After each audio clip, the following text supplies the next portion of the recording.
Hello मेरे प्यारे बच्चों, आप सभी का हमारे चैनल एपीजी क्लासेस में बहुत बहुत स्वागत है। आज के इस नए वीडियो में हम प्रश्नावली 5 दिन के जो प्रश्न कुछ बचे हुए हैं उसको हल करके आज प्रश्नावली 5 को पूरा अध्याय आज समाप्त कर देते हैं। तो चलिए बिना कोई देर किए वीडियो स्टार्ट करते हैं। आशा करते हैं बच्चों आपको जितने प्रश्न आज हम समझाएंगे आपको अच्छे से समझ में आएंगे, और यदि आपको अच्छे से प्रश्न आए तो कृपया वीडियो को लाइक जरूर करिएगा। तो चलिए बिना कोई देर के वीडियो को स्टार्ट करते हैं। देखिए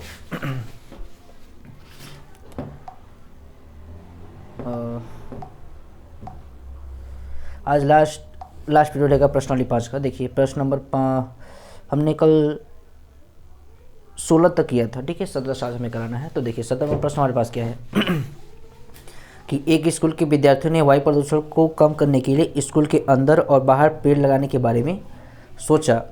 यह निर्णय लिया गया कि प्रत्येक कक्षा का प्रत्येक अनुभाग अपनी कक्षा की संख्या के बराबर पेड़ लगाएगा, ठीक है। प्रत्येक कक्षा का प्रत्येक अनुभाग अपनी कक्षा के बराबर पेड़ लगाएगा। उदाहरणार्थ कक्षा 1 का अनुभाग 1 पेड़ लगाएगा, कक्षा 2 का अनुभाग 2 पेड़ लगाएगा, 3 का अनुभाग 3 पेड़ लगाएगा इत्यादि। और ऐसा कक्षा 12 तक के लिए चलता रहेगा।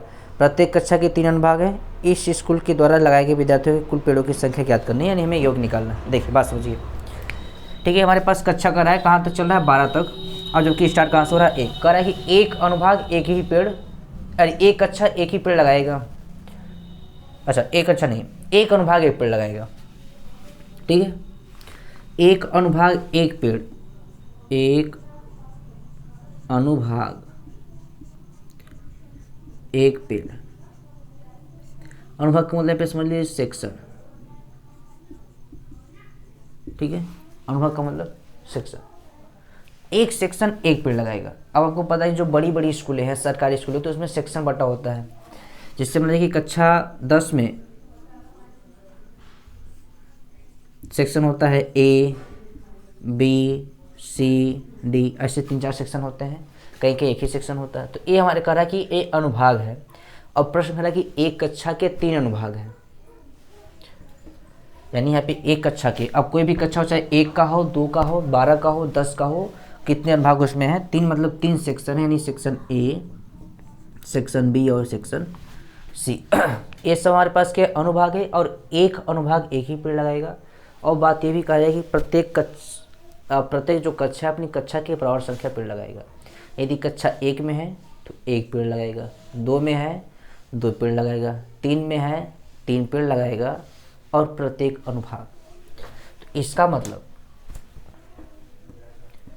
कक्षा 1 के द्वारा यदि हम हल करें, प्रश्न नंबर कौन सा है, 17 नंबर, ठीक है। यही बात कर रहा है, कक्षा की संख्या के बराबर पेड़ लगाएगा। देखिए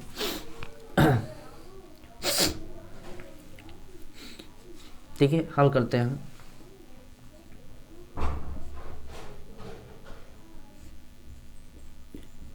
कक्षा 1 के द्वारा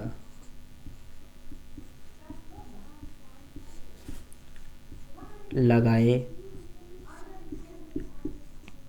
गए पेड़, ठीक है। कक्षा 1 कितना पेड़ लगाएगा, 1 पेड़ लगाएगा।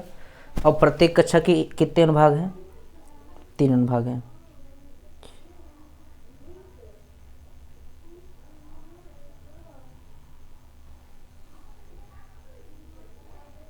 ठीक है। तो इसका मतलब इसका जो अनुभाग आएगा क्या है, 3 अनुभाग है, ठीक है। एक एक अनुभाग कितना पेड़ लगाएगा, एक एक पेड़ लगाएगा, क्योंकि एक कक्षा कितने का, 1 का है। तो 1 अनुभाग है, 1 पेड़ लगाएगा। कुल कितने अनुभाग हमारे पास है, 3, यानी एक अनुभाग एक ही पेड़ लगाएगा, क्योंकि कक्षा कितने का है, 1 का। और कितने अनुभाग है टोटल, 3, तो कितना आ जाएगा, 3, यानी कक्षा 1 में जो द्वारा पेड़ लगाएगा वो कितना लगेगा, 3। इसी प्रकार कक्षा 2 के द्वारा लगाए गए पेड़, तो 2 पेड़ लगेगा क्योंकि कक्षा 2 में है। अब कितने अनुभाग इसमें है, 3, तो गुणा क्या हो जाएगा, 3 ही, कितने पेड़ लगेंगे, 6 पेड़ लगेंगे। इसी प्रकार कक्षा 3 के द्वारा लगाए गए पेड़, तो एक अनुभाग कितना पेड़ लगाएगा, 3, क्योंकि कक्षा 3 का है। कितने अनुभाग है, 3 अनुभाग है, तो 3 से क्या हो जाएगा गुणा, तो 3 3 का 9। ठीक है। इसका मतलब समझिए सेक्शन ऐसे समझिए, सेक्शन हमारे पास जो मान लीजिए ए है और सेक्शन बी है और सेक्शन सी है, ठीक है। कक्षा कितने का मान लीजिए सेक्शन है ये, मान लीजिए कक्षा 4 का है, ठीक है। कक्षा 4 के कितने सेक्शन है, 1 2 3।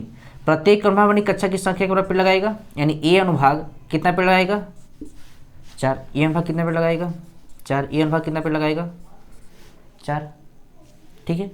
तो 4 कितना बार होगी हमारे पास 3 बार, तो 1 2 3 इसलिए हो जाएगा 4 गुणा 3 है, इसलिए हम 3 सब में क्या करते जा रहे हैं, गुणा करते जा रहे हैं।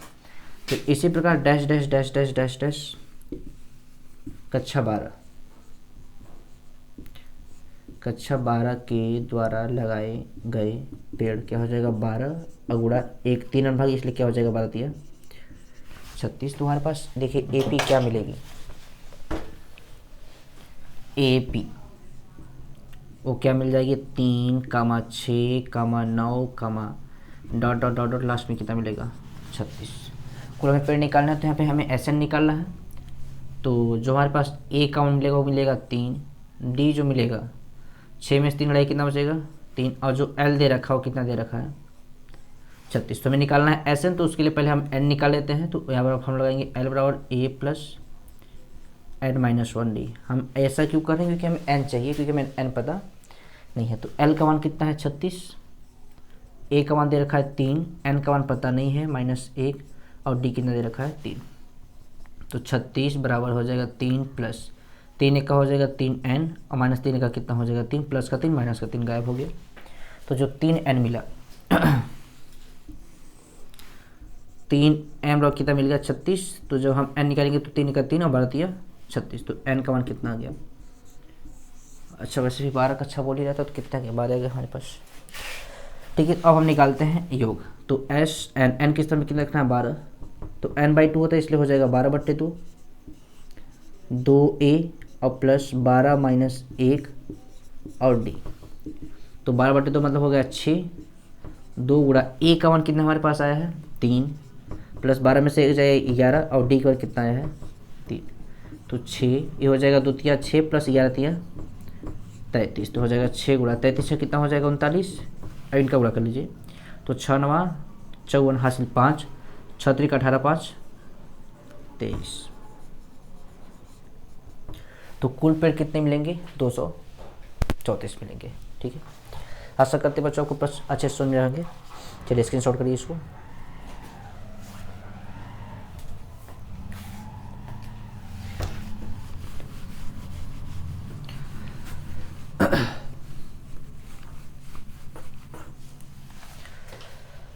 अब प्रश्न नंबर 18 हमारे पास है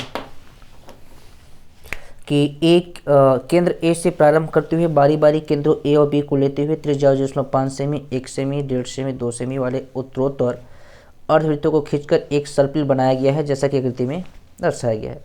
13 क्रमागत अर्धवृत्तों से बने इस सर्पिल की कुल लंबाई क्या है, जबकि पाई का मान कितना लेना 22/7, ठीक है। मैंने दे रखा है 18 वाले में दिया है, क्या दिया है त्रिज्या दे रखा है, सर्पिल की त्रिज्या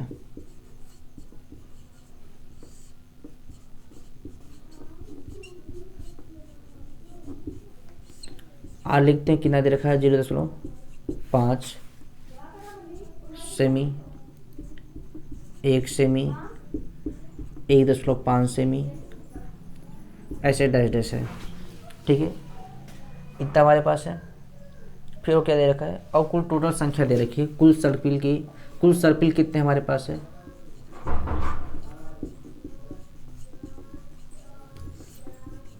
13, ठीक है। तो ये टोटल लंबाई निकालनी है, सर्पिल की कुल लंबाई निकालनी है, सर्पिल की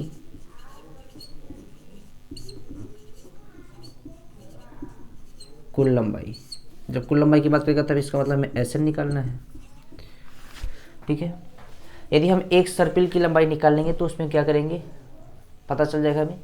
देखिए हम क्या करते हैं, थोड़ा सा समझिए। यहाँ पे सर्पिल जो हमारे पास है वो अर्धवृत्त के आकार का है,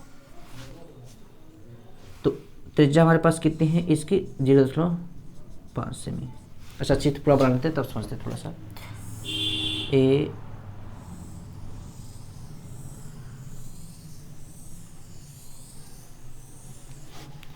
ठीक है, ये हमारे पास क्या है, अर्धवृत्त है, इसकी त्रिज्या 2 रेखी है हमारे पास।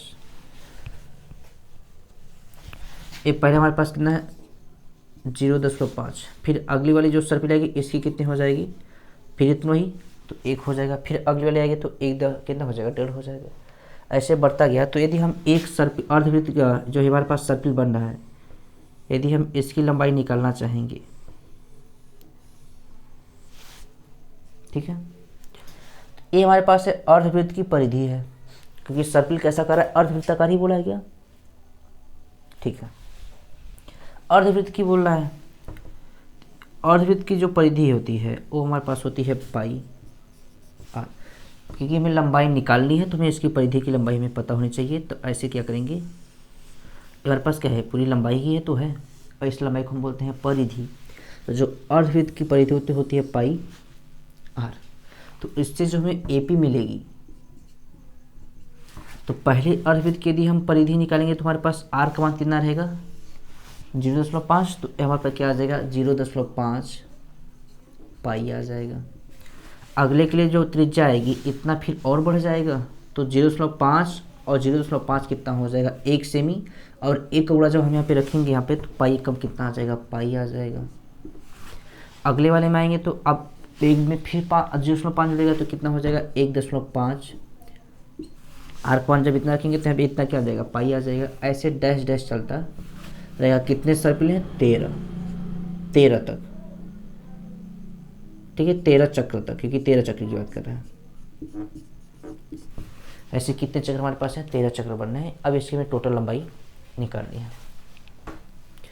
ठीक है। तो जब टोटल निकालनी है तो उसके लिए हमें देखिए, अच्छा n पता है, जो है जो a का मान मिलेगा वो 0.5 पाई, और d भी कितना मिलेगा 0.5 पाई। अब हम निकालते हैं Sn, n कितना दे रखा है 13, तो हो जाएगा 13/2, 2 गुणा, अच्छा फॉर्मूला हमारे पास 2a होता है तो चलिए मान ही सीधा रख लेते हैं 2a, एक मान कितना है 0.5 पाई प्लस n-1d, तो n हमारे पास है 13 माइनस 1, और d जो हमारे पास है 0.5 पाई, तो हो जाएगा 13/2, ये 2 पंचे 10 यानी 1 हो जाएगा 1.0 पाई, प्लस ये 13 में से 1 जाएगा 12, और 12 पंचे कितना हो जाएगा 60, एक अंक पे क्या लग जाएगा 0 और दशमलव लग जाएगा, तो कुल लगे कितना आ गया 13/2, 6.0 का मतलब 6 और 1.0 का मतलब 1, 6 कितना हो जाएगा 7 पाई, और पाई का मान रख दीजिए, तो 13/2 गुणे 7 गुणे पाई का मान कितना दे रखा 22/7, तो 7 से 7 कटा, 2 1 का 2 और 11 दूना 22, तो कितना आया 13 और गुणा 11, इनका जब हम गुणा करेंगे तो 11×3 33, हासिल 3, 11 के 11 3, इतना क्या आ जाएगा सेमी आंसर। तो इस प्रकार जो 13 क्रमागत सर्पिल बने थे उनकी लंबाई कितनी आ गई 100। अच्छा समझिए, 11×3 33, कोई दिक्कत नहीं है ना, 7 से 7 कटा, यहाँ पे 13 ही है, 13 का 13 हासिल 1, 13 1 का 13 कितना हो जाएगा, ठीक है 143 सेमी आ गया। इतनी हमारे पास, यदि हम ऐसे करके जो सर्पिल चित्र में बना है, यदि हम 13 सर्पिल बनाएंगे तो कितनी लंबाई हमारे पास आएगी 143 सेमी आएगी, ठीक है। चलिए प्रश्न नंबर हमारे पास 19 दे रखा है, इस क्वेश्चन को कर आता है इसको।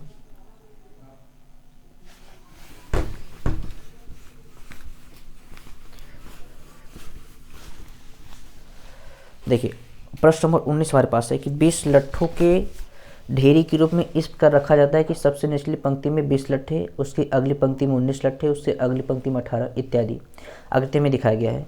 कहा कि ये 200 लट्ठे कितनी पंक्तियों में रखे गए हैं तथा सबसे ऊपरी पंक्ति में कितने लट्ठे हैं, ठीक है।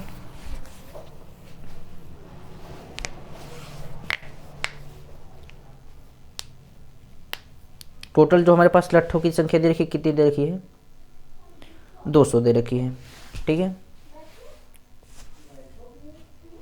200 लट्ठों की ढेरी के रूप में इसका रखा गया कि सबसे निचली पंक्ति में कितने हैं 20, अगली पंक्ति में कितने हैं 19। तो जो AP बनेगी देखिए आपके पास क्या बनेगी, प्रश्न हमारे पास क्या है 19, AP बनेगी। पहले वाले में कितना है 20, अगली वाले में 19, अगली वाले में 18 डैश। और जो कुल लट्ठे दे रहे हैं हमारे पास यानी SN वो कितना दे रखा है 200। आप एक बार यहाँ पे हिंदी में लिख लीजिए कि कुल लट्ठों की संख्या,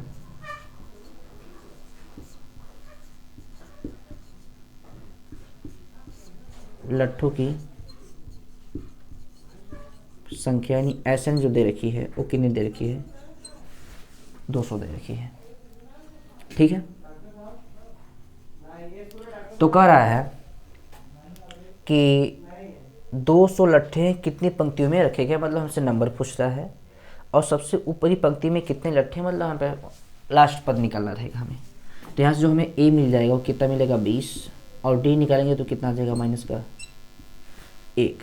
बाकी SN पता तो इसी फॉर्मूला लिखते हैं, SN बराबर n/2 2A + n-1 D। SN का मान दे रखा है 200, उसको उस तरफ भेजे तो गुणा 2 हो जाएगा। इधर हमारे पास n 2 गुणा 1 वन है 20 + n-1 और D जो दे रखा है माइनस का 1। तो 200 उधर कितना हो जाएगा 400, यहाँ पे n बेच दूना 40, इसको गुणा करेंगे तो हो जाएगा माइनस का n, माइनस प्लस हो जाएगा प्लस, 1 1 का हो जाएगा 1, तो हो जाएगा 400।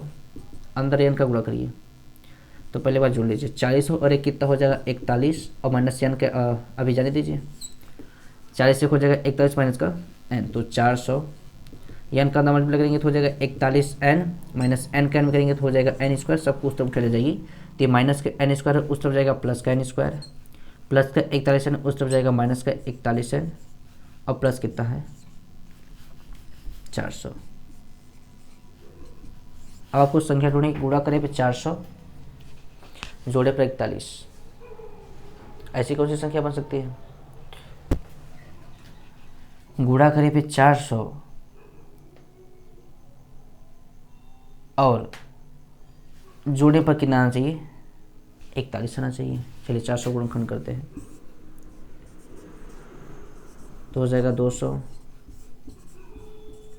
100, ये कितना हो जाएगा, अच्छा 2516 बनेगा क्या, चलिए हमारे हिसाब से 2516 बन जाएगा। 25 और एक इनका जब मल्टीप्लाई करेंगे तो 16 25 80 हासिल 8, 16 2 32 8 40, इनको जोड़िए 25 और 5 30 31 और 30। ठीक है, तो देखिए यहाँ पे n² तब हो जाएगा 25 और प्लस का 16 n है तो n और प्लस का 400 बराबर कितना आ गया 0। अब ब्रैकेट ओपन करिए तो हो जाएगा n², इसका ओपन करिए तो हो जाएगा माइनस का 25 n माइनस प्लस हो जाएगा माइनस 16 गुणा n हो जाएगा 16 n और प्लस का 400। अब काउंट करिए यहाँ पे, तो यहाँ पे जो काउंट बनेगा क्या बनेगा n बनेगा, तो बचेगा n-25, ठीक है n-25, और यहाँ पे माइनस हम क्या करेंगे 16 काउंट कर लेते हैं, तो जब 16 काउंट करेंगे तो n माइनस प्लस माइनस 25 में ही कटेगा ये पूरा। यहाँ पे 16 काउंट करेंगे तो 16 16 कटा, यहाँ पे n माइनस प्लस हो जाएगा माइनस 16 से इसमें भागेंगे कितना नंबर में कटेगा 25 में। अब ये दोनों में मैच कर रहा है तो n-25 एक ब्रैकेट में और n-16 एक ब्रैकेट वाला क्या हो गया 0। ठीक है, कोई दिक्कत नहीं, कोई दिक्कत नहीं, ठीक है ठीक है। अब जो n-25 को हम करते हैं 0 तो n की वैल्यू कितनी आएगी 25। यदि हम n-16 करते हैं 0 तो n की वैल्यू कितनी आएगी 16। अब n होगा कौन सा 25 होगा कि 16 होगा, तो हम क्या करते हैं अंतिम पद निकाल दो, क्योंकि हमें कहा कि सबसे ऊपरी पंक्ति में, मतलब अब ऐसे चलता रहेगा तो सबसे लास्ट में सबसे ऊपरी पंक्ति आएगी, ए सबसे निचली पंक्ति में, उसके ऊपर ऐसे डैश डैश चलता रहेगा, जो लास्ट में कोई क्या हो गया सबसे ऊपरी पंक्ति आएगी। और यहाँ पे जो आएगा एक काम करेगा एल का, सबसे ऊपरी पंक्ति हमारे पास ये आएगी, तो हम एल ब्लॉक सूत्र लगाते हैं a + n-1 d। ठीक है, तो एल ब्लॉक जो हमारे पास आएगा, पहले हम करते हैं एन ब्लॉक 25 पर, तो a का मान कितना हमारे पास है 20 प्लस n का मान यदि हम रखेंगे 25 -1 और d हमारे पास कितना है माइनस का 1। तो एल जो आएगा 20 प्लस 25 में से 1 जाएगा 24 और गुणा माइनस का 1, ठीक है। तो 20 प्लस माइनस 24 का कितना हो जाएगा 24, तो एल कितना आ जाएगा माइनस का 4। अब आप बताइए जो लट्ठे आएंगे वो माइनस में तो आएंगे नहीं, क्योंकि यदि हम लट्ठों की संख्या रखें तो हमारे पास खत्म हो जाएगा तो जीरो हो जाएगा, माइनस में 4 थोड़ी चला जाएगा। जैसे हमारे पास मान लीजिए 200 लट्ठे थे, उसको रखते जाएंगे तो सबसे ऊपर मान लीजिए हो सकता है 0 बचे, लेकिन माइनस में तो नहीं जाएगा ना। इसका मतलब n का मान हमारे पास ये 25 क्या हो जाएगा, गलत। अब हम लेते हैं n बराबर 16 पर, तो क्या आ जाएगा l बराबर हो जाएगा a plus n minus 1 D. तो l बराबर क्या आ जाएगा, a हमारे पास कितना है 20, n का मान कितना है 16 माइनस 1 और d हमारे पास कितना है माइनस का 1। तो 20 प्लस माइनस हो जाएगा माइनस 16 में से 1 जाएगा, अच्छा प्लस 16 में से 1 जाएगा 15 और गुणा माइनस का 1। तो l जो आएगा हो जाएगा 20 प्लस माइनस 15 का 15, तो जो l का मान है कितना आ जाएगा 5। l का मतलब हमारे पास अंतिम पद, और अंतिम पद का मतलब सबसे ऊपरी पंक्ति, क्योंकि सबसे निचली पंक्ति उसके ऊपर पंक्ति उसके ऊपर पंक्ति डैश डैश डैश सबसे नीचे जो लास्ट रहेगा सबसे ऊपरी पंक्ति होगी। और सबसे ऊपरी पंक्ति हमारे पास क्या है l है। अब l का मान जो प्लस में आ रहा है कितना रहा है प्लस का 5 और यह रहा है माइनस का 4। लट्ठे यदि हम रखेंगे तो माइनस पे तो जाएगा नहीं, 0 तक समाप्त हो जाएगा, जबकि 5 तक लट्ठा बच सकता है।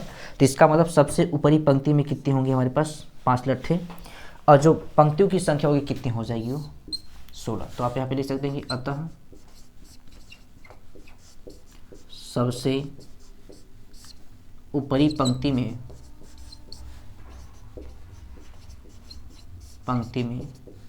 5 लट्ठे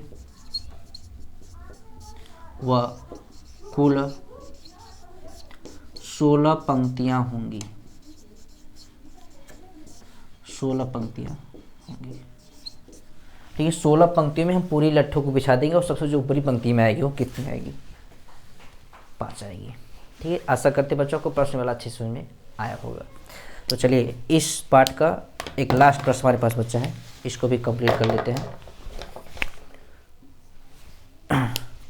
तो इसको स्क्रीनशॉट कर लीजिए।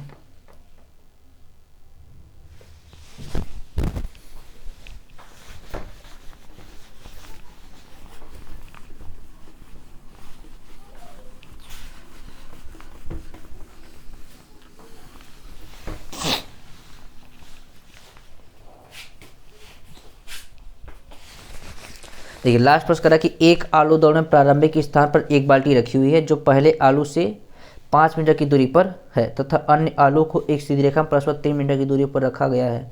इस रेखा पर 10 आलू रखे गए हैं, आकृति दे रखी है। प्रत्येक प्रतियोगी बाल्टी से चलना प्रारंभ करती है और निकटतम आलू को उठाती है, उससे लेकर वापस आकर बाल्टी में डालती है। दूसरा आलू उठाने के लिए वापस दौड़ती है, उसे उठाकर बाल्टी में वापस डालती है, और ऐसा तब तक वहाँ करती है जब तक कि सभी आलू बाल्टी में ना आ जाए। तो इस प्रतियोगी को कितनी दूरी तय करनी पड़ेगी। देखिए इसका संकेत भी दे रखा है। देखिए इस तरह से हमारे पास एक चित्र है, मान लीजिए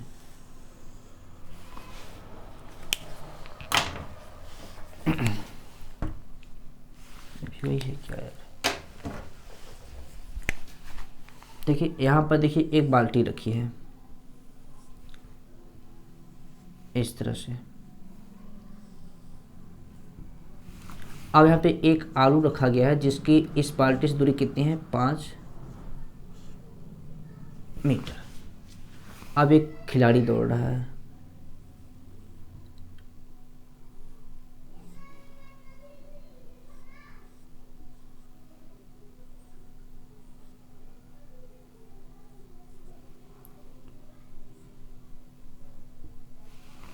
ठीक है। मान लीजिए एक खिलाड़ी है हमारे पास, ठीक है। अब ये दौड़ेगा, आलू रखे गए हैं कितने 10 आलू रखे गए हैं।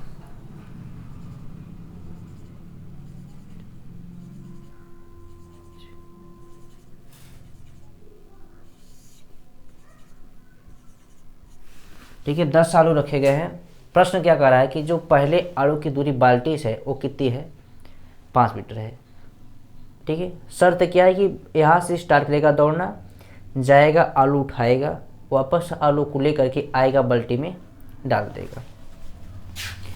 तो देखिए यदि हम हल करें सीधा हल कर लेते हैं 20वां प्रश्न। पहले आलू को उठाएगी, पहले आलू को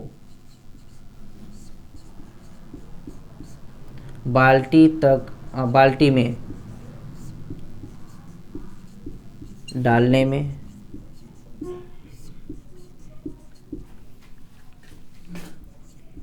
तय दूरी वो कितनी आ जाएगी बताइए। ठीक है, देखिए तो क्या करेगी, यहाँ से स्टार्ट करेगी दौड़ना, जाएगी आलू उठाएगी तो कितना मीटर दौड़ी, 5 मीटर। वापस आएगी बाल्टी में आलू डालेगी तो 5 आई, 5 गई तो कितना मीटर हो जाएगा, 10 मीटर। अब यदि बात करें दूसरे आलू की,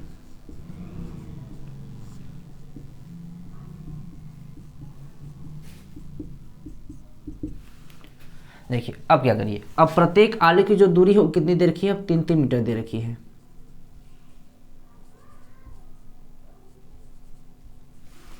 प्रत्येक आलू कितने मीटर की दूरी पे, 3 मीटर, यानी 5 मीटर तो यहाँ पे था ही, अब 3 मीटर यहाँ पे और बढ़ गया।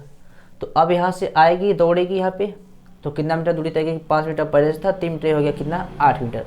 तो 8 मीटर आई, वापस गई आलू भरने के लिए, तो 8 दूना कितना हो गया, 16 मीटर।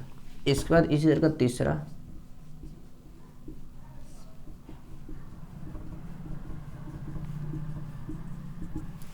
तो तीसरा में देखिए अब 5 यहाँ तक था, यहाँ तक का जो दूसरा आलू था वो कितना दूरी, 8। अगला आएगी तो 8 3 कितना हो जाए, 11, 11 आएगी, 11 जाएगी तो 11 दूना 22 मीटर। इसी तरह डैश डैश चलता रहेगा। कितना आलू उठाएगी वो, 10वां आलू, 10वां आलू उठाने में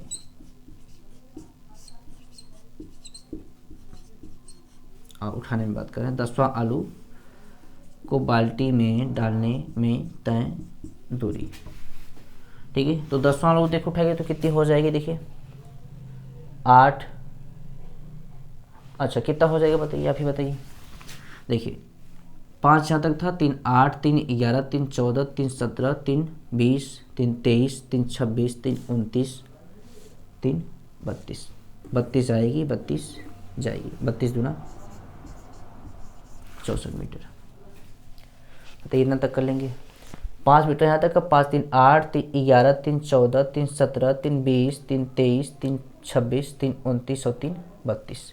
32 मीटर गई आलू को उठाने के लिए 10वां वाला, फिर 32 मीटर वापस आई आलू को बाल्टी तक पहुँचाया, तो 32 गुना कितना हो गया, 64 मीटर। तो इससे जो हमारे पास AP निकल के आई है, तो पहले 10, फिर 16, फिर 22, डैश डैश डैश डैश 64। तो यहाँ से जो A का मान मिलेगा 10, D का मान मिलेगा 6 और L मतलब अंतिम पद मिलेगा हमारे पास कितना, 64। और जो नंबर दे रखा कितना दे रखा है, नंबर 10 आलू, 10 आलू की बात कर रहे हैं। ठीक है, नंबर से 10 आएगा, फिर 54, अरे 64 में से हम 6 घटाएंगे कितना बचेगा, 58। और 6 कहाँ, 64 में से यदि हम 10 घटाएंगे कितना बचेगा, अरे यार कन्फ्यूजन हो रहा है क्या। यदि हम 64 माइनस 10 करेंगे तो यहाँ पे हमारे पास जो बचेगा वो कितना बनेगा, 6n माइनस का 6। तो 64 से 70 60, हाँ ठीक है 10 आएगा। जो नंबर कितना आएगा, 10, क्योंकि 10 आलू की बात ही कर रहा है। अब हमें करना है कि कितना दूरी तय करेगा, तो इसका मतलब हमें SN निकालना रहेगा। तो SN जो हो जाएगा, n आप कितना दे रखा है 10, तो यहाँ रखिए 10, तो यहाँ हो जाएगा 10/2, 2a, यानी अच्छा हमें L दे रखा है तो हम क्या करते हैं A प्लस L करते हैं। तो A का जो मान है 10 प्लस L का मान हमारे पास कितना है, 64 है। तो 10/2 मतलब हो जाएगा 5 गुणा 64, 10 कितना हो जाएगा, 74 गुणा करिए 5 हो के 20, हासिल 2, 5 से 35, 2 37, इतना क्या आ जाएगा मीटर। तो 370 मीटर टोटल 10 आलू को जाकर बाल्टी वहाँ से उठा करके बाल्टी तक पहुँचाने में टोटल कितनी दूरी तय करनी पड़ेगी, 370 मीटर दूरी तय करनी पड़ेगी उसको। तो चलिए इसको भी नोट कर लीजिए, और इसी प्रश्न के साथ आपका प्रश्नावली समाप्त होता है।